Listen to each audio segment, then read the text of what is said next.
السلام عليكم ورحمة الله وبركاته. أهلا بيكم في مطبخ حورية العجرودي. النهاردة هنعمل مع بعض رز بسمتي بطريقة سهلة، طريقة جميلة، طريقة المطاعم بس السر عندي أنا، وفراخ مشوية في الفرن جميلة جدا وسهلة جدا. يلا بينا. صباح الخير. النهاردة هنعمل فراخ مشوية ورز بسمتي. دي فراخ انا كنت مربياها، دي اللي وراك انا مقطعاها اهيت. ادي الورك اهو والدبوسه بتاعته اهي، وده الورك التاني اهو تحت كبيره جدا والدبوسه اهي. دي تربيه ايديا، ديت بطاطس بحطها تحتها تحت الصينيه. هنا بصل، فلفل، ليمونه بقشرها، هنا بهار كفته، هنا 7 بهارات، بودره ثوم، بودرة بصل، ملح، فلفل اسمر، حبة قرفة صغيرين خالص اهم، وبشرت 3 طماطميات بالمبشرة. هنا بقى هنطحن الحاجات ديت في الكبة، هنفرمها. بصل، الفلفل،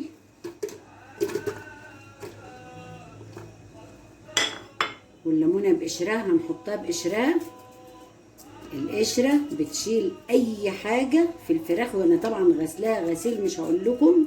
اهم حاجة غسيل الفراخ، بغسلها يجي 5 6 مرات، والطبق اللي بتتحط فيه لازم يتصبن، لازم يتصبن عشان الفراخ تبقى معاكم جميله وريحتها حلوه لو هتعمليها بشوربه. دلوقتي هنضرب بقى البصل والفلفل، هننعمها بقى خالص خالص اهو.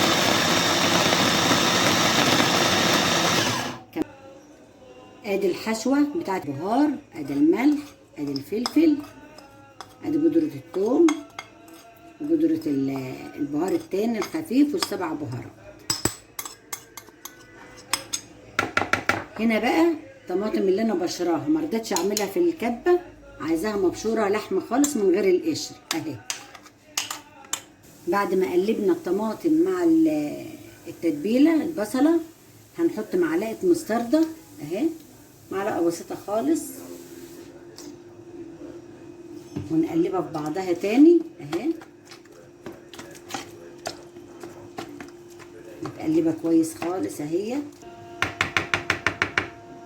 كده خلصنا اهو، قلبناها. هنا شرحنا الفراخ اهي قدامكم، خلصتها اهي. هنحط لها بقى نص التتبيله، نفرغ عليها نصها، ونصها هنحطها على البطاطس اهي، ندعكها فيها برضو اهي.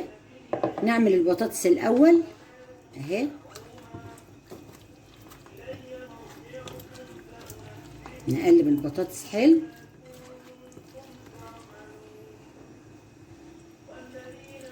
ونحطها في الصينيه اهي قدامكم. البطاطس دي انا مقطعاها مكعبات، بتختلف عن المدوره لانها ما هيش صينيه فراخ. هنا بقى هنتبل الفراخ اهي، نمسك الفرخه ونحشيها كده اهوت في الحتت الفتحات اللي احنا ايه حطيناها، ومن تحت الجلده كده اهو. لازم ايه تتطعم كلها بالتتبيله، ونكفيها على البطاطسايه. والتانيه نعملها نفس الحكايه، ندفس كده اهو في الفرخه، نحط فيها كده في قلب الفتحات كده، وناخد برضو من التتبيله تحت الجلد اهي، ونكفيها برضو على البطاطس. الدبوسه اهيت من بره من قلب الفتحات اهي. التتبيله دي بقى بتخلي طعم الفرخه مشويه واخده حقها، مش اي تتبيل. التتبيله دي اعتمدوها، جميله جميله جميله. لو عملتوها والله هتاكلوا البطاطس قبل الفراخ. وديت كده هاجي بقى على الفراخ واحط كده على وشها.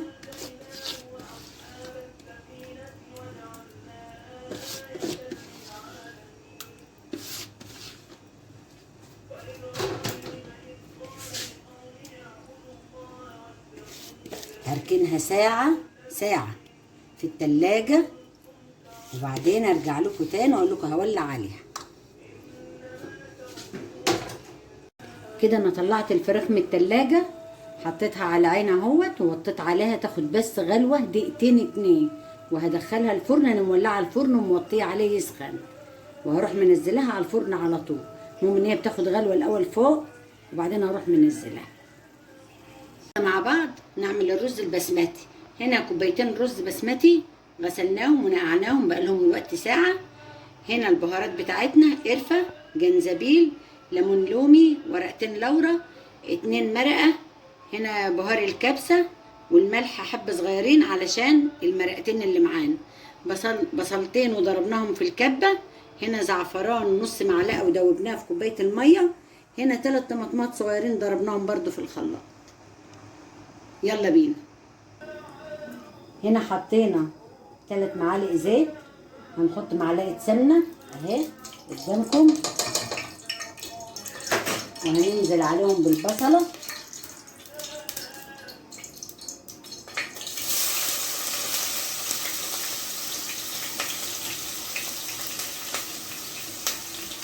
ناخدها تشويحه كده يا دوب تدبل، وبعدين انزل عليهم بايه؟ بعصير الطماطم.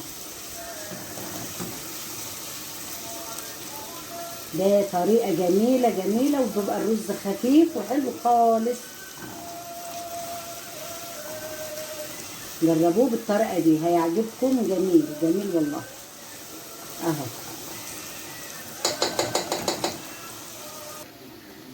هنا البصله دبلت اهي معانا اهي، ريحتها يعني ما شاء الله.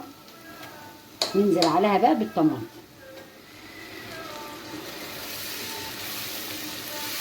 هننزل بقى على الطماطم بالبهارات على طول اهي معاكم. ادي البهار اهو، والمرقتين، ورق اللورا والليمون والملح والجنزبيل. ناخدها تقليبه لحد ما طماطمها دي تنشف شويه، وارجع لكم تاني. بنفس المض اللي احنا عايرنا بيه الرز هعاير بيه الميه. احنا حطينا كوبايتين رز، هنحط 4 ميه. ادي 1 2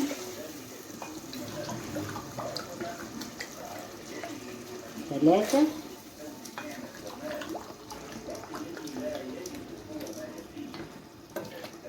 4 كده يا حبايبي. بقى نقلبها تقليبه كده اهو، ونسيبها بقى ايه تغلي. نروح ساقطين الرز والزعفران.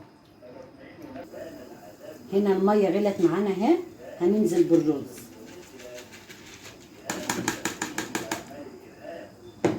ونحط عليهم حبه الزعفران اهو، هنقلبه بقى اهو مع بعض، ونسيبه بقى لما يشرب ميته ونهد عليه اهو. الرز جميل مفلفل خالص اهو. هنسيبه بقى ايه دقيقتين 2 يتردد ونطفي عليه قدامكم اهو.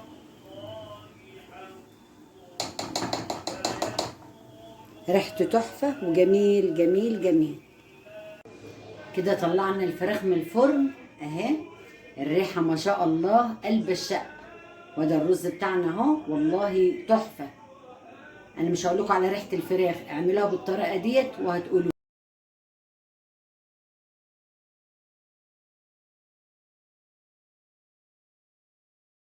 خلصنا الاكل اهو. الرز جميل، ريحه جميله والله، ما قادره اقول لكم الريحه جميله وعامله ايه في المطبخ وفي الصاله. فراخ واو عليها يعني، جميله بجد، واو واو فعلا، ريحه وطعم. وجربوها مش هتندموا، ولو جربتوها والله هتدعوا لي. جميله جميله جدا. اهم حاجه متنسوش الشير واللايك وتفعيل الجرس وتعليقاتكم الجميله اللي بتفرحني. والسلام عليكم ورحمه الله. دمتم في امان الله.